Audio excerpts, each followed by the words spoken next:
Hello and welcome to your Press Kitchen and Well. We're here in the Sun City of Tanzania. I am Kofi. And I'm Amma. Today we'll be discussing about whether or not COVID-19 test is required in the Tanzania and if you have to test negative before you can travel to Tanzania. Right. Okay, we put this list down so that we can tell you everything through our journey. So first of all, you have to plan your journey.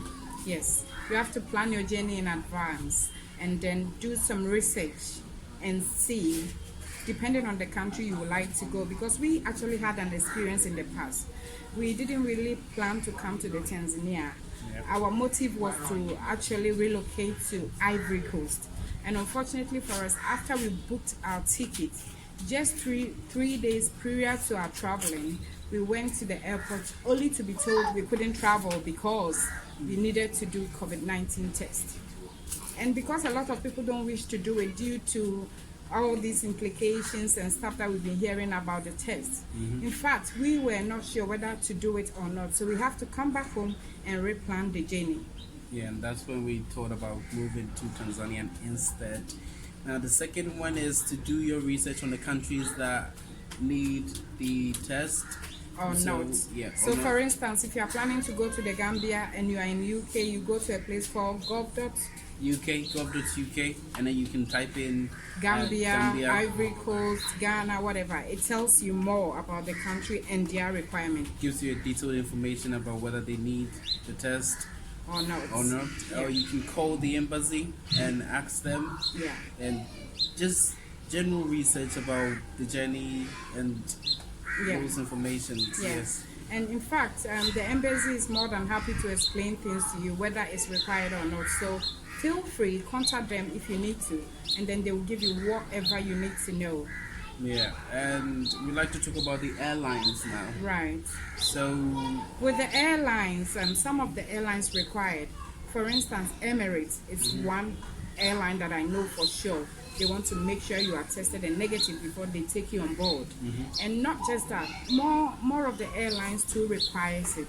And so to be on the safer side, you will be better off googling to see if they require it or not. Like I said earlier on, if you're not sure, call the airline, ask them whether they require a negative test before you get on board. Else you get to the airport only to be told you can't go, and then you waste money, time, and everything. So it's always best to contact the airlines and be sure whether they require it or not. Yeah, and about the airports too, we like to give you some advice about choosing the airport that you're going to travel with. So yeah, in fact, it's always best to use the smaller airports. For instance, in UK we have Gatwick Airport, Heathrow Airport. You don't go through such airports. You go to Birmingham Airport, Manchester Airport, London City Airport.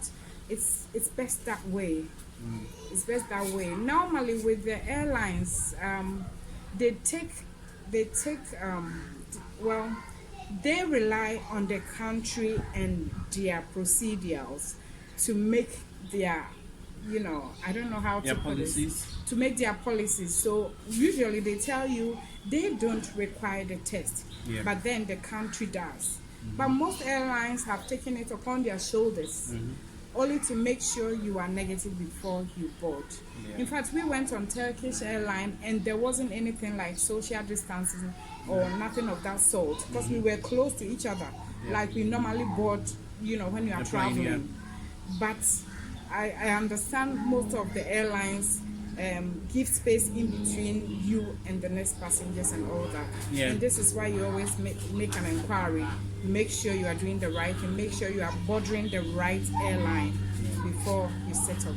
I think the Turkish Airlines, they usually tell you about, wearing face masks and face coverings and using your hand sanitizers. Yeah, that is actually required with almost all the airports. I mean, even at the airport, if you go without a mask, they won't let you on. They will tell you need to have your mask on. So with the mask, you can't go without it. You definitely have to make sure you have your mask, you have your sanitizers and all that. They do have some at the airport though. But with the mask, you go with yours. So obviously, make sure you have yours in place before you set up. Yeah. So we like to talk about going in strong, courageous, boldly in regards to answering questions. Yeah. And Yeah, because in most cases they would like to ask you why you didn't buy a return ticket, especially when you are holding a US passport, Canadian passport, UK passport, British passport. Definitely they would ask you why you didn't book a return ticket. So you need to know what to say. You need to be courageous, like I said. In some circumstances, you can even tell them you're not coming back. It's up to you whether you want to go back or not. But then to create a way or to part a way for you to go, you have to do everything to make your journey possible. With African passports, normally if they ask you, you could tell them that you are going for good, because obviously it's an African passport and you are going to African country. So it makes sense. In most cases with the British and the Western passports, you would have to book a bus trip that you are not going to stay in Tanzania permanently, but you intend to go to the nearby countries, nearby surrounding countries, for instance, Kenya, anywhere. And we know some bus services that goes locally and outside Tanzania. So if you contact us down below for more details of the buses, we are more than happy to help you. Right, okay. You pretty much talked about everything, no return, and the going boldly and everything. Yeah, so answering questions. You have to be bold because it's you who is traveling. They don't make the decisions for you. You make the decision to suit you. So boldness is number one aspect. And two, if you think they are being more of a problem for you and you want to buy something like a bus, a travel card or a bus ticket to show that you will not be staying in Tanzania permanently, but then you'll be going elsewhere, you need to contact us down below to give you some of the buses, their contacts and how to book it. You can always take a refund after your trip. If you intend to go, you don't get the whole thing, but you get a percentage of. But then if you intend to travel to another country outside Tanzania, like I mentioned earlier on, it's a matter of choice. You can then use the bus pass that you bought to do your traveling. Right. Yeah. Okay, so to conclude, do you need a negative PCR test? Yes.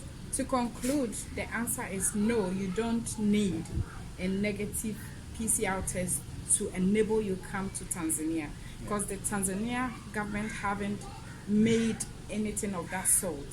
As far as we know, we've just been about 48 hours now. We've been in the country for just 48 hours and we didn't require any test to enable us to live in the country or to enter the country. What you need is to fill a form before you get off the plane and then give it to the immigration. We will do some videos about the immigrations, mosquitoes and stuff. The whole experience.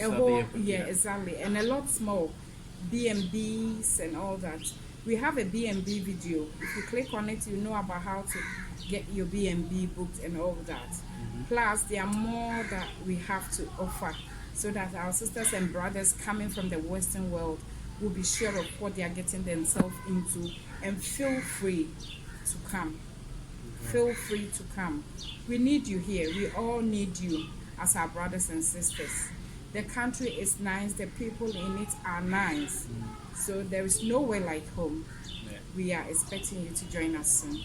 Take care and stay blessed. Stay safe. Thank you for joining us.